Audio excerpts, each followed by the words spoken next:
Do you ever get a strange feeling about someone but can't explain why? Some people have a natural eye for subtle social cues. Others pick it up with time and experience. Welcome to Psych2Go's quiz. How well can you read people? Watch each short scene and choose the answer that feels most true to you. You might discover just how sharp your people radar really is. Wow, I love your style. You have such a great vibe. Honestly, I feel like I can just tell when someone's real, and you're totally it. This one's all about recall. What stood out to you about how this person interacted? Reflection. If you remembered lots of compliments or stories about themselves, that might mean you noticed an imbalance in the interaction.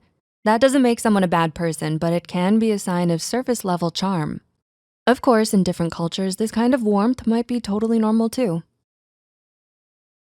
Oh, yeah, I do some stuff with marketing, kind of freelance, I guess. Sometimes we get a vibe from people, but remember, a person's behavior can have many reasons.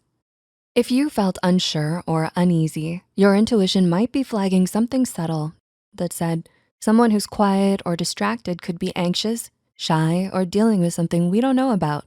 The point isn't to judge, but to notice how your instincts react to subtle signals. The report was late because I didn't get the numbers on time. That wasn't clear in the brief. I thought someone else was handling that. Now let's try to recognize patterns over time. What stood out to you after seeing all three scripts? If you picked up on blame shifting, you're probably sensitive to emotional responsibility. Sometimes patterns tell us more than any single moment. But again, people have bad weeks, and context matters. Wow, you're actually on time today. Miracle.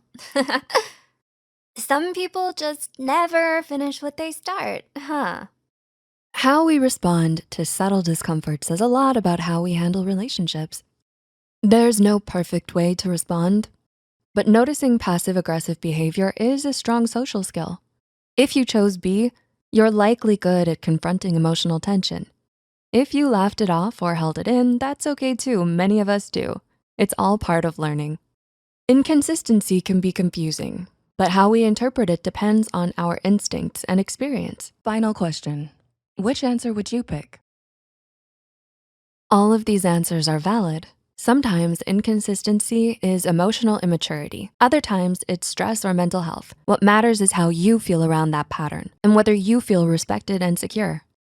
So, how well can you read people?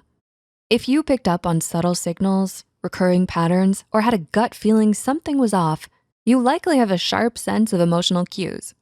But if you didn't notice much, don't worry. People reading is a skill, and like any skill, it grows with awareness. And remember, your culture, upbringing, personality, and neurotype all share how you read others. And everyone sees the world a little differently. No matter the results, there is nothing wrong with that. You're completely valid to feel this way.